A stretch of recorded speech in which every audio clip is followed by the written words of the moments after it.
Um novo problema já preocupa as autoridades de saúde do país. É a síndrome de burnout, que afeta cerca de 30 milhões de trabalhadores. Entenda os sintomas e os cuidados. A gente fala sobre saúde no Jornal da Manhã com Vitor Moraes.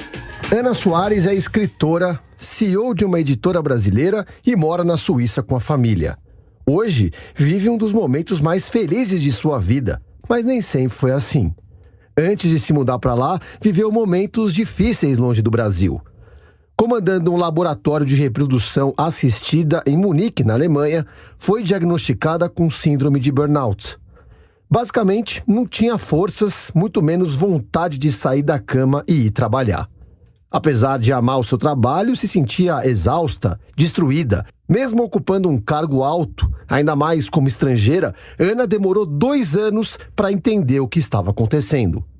No início, a gente costuma colocar a culpa em coisas exteriores, né? Do tipo, eu achava que era o ambiente de trabalho, que de repente eu não tivesse os melhores colegas, que eu não tivesse o melhor chefe.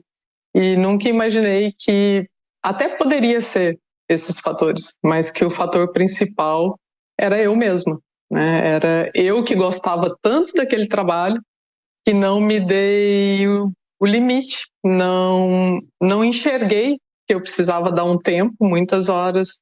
Após 3 anos com acompanhamento de um psiquiatra e tomando antidepressivo, hoje Ana está totalmente recuperada e encontrou na escrita uma forma de se reinventar.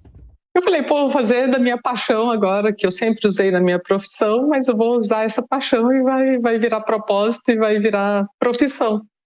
Desde então, sou escritora, isso foi em 2018, e evoluiu para ser mentora de escritores, porque todo mundo queria saber como que eu tinha feito essa transição. E agora eu estou como CEO de uma editora aí no Brasil, a Editora Flow. Foi assim uma transformação, de dentro para fora e assim, extrema. Assim como Ana, Damião também foi diagnosticado com síndrome de burnout. Ele trabalhava como monitor educacional numa fundação filantrópica e, depois de passar por vários médicos, descobriu a síndrome que trata até hoje. Quando percebeu os sinais, como dificuldade para dormir e dores de cabeça constantes, Damião já tinha engordado 20 quilos. Então foi um processo muito denso, intenso e longo de tratamento. Eu cheguei a tomar 30 cápsulas de remédio por dia, entre tarja pretas, eu tomei canabidiol, uma série de medicação. E ainda estou em tratamento, estou na fase final do tratamento. Então não foi possível me reinventar. O que aconteceu foi que eu fiquei afastado do trabalho por muito tempo, né? Continuo afastado até hoje daquele processo todo enlouquecedor que era a gente não ter os limites de trabalho ali, horas e horas e horas, 15, 16, 17 horas por dia. Isso eu já não faço, nunca mais farei, porque a gente tem um limite, mas é um processo longo. Ainda estou me redescobrindo, estou no caminho de redescobrir que tipo de profissional que eu sou agora.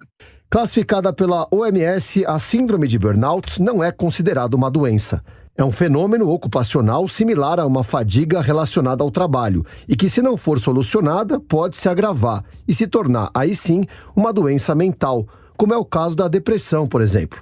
Marcos Mendanha é médico, autor do livro O que Ninguém Te Contou sobre Burnout e professor da faculdade Sembrap. Ele alerta que é comum algumas pessoas acharem que têm ou tiveram burnout, mas que na verdade já estão com algum transtorno mental relacionado ao trabalho, o que gera mais sofrimento e prejuízo do que o próprio burnout.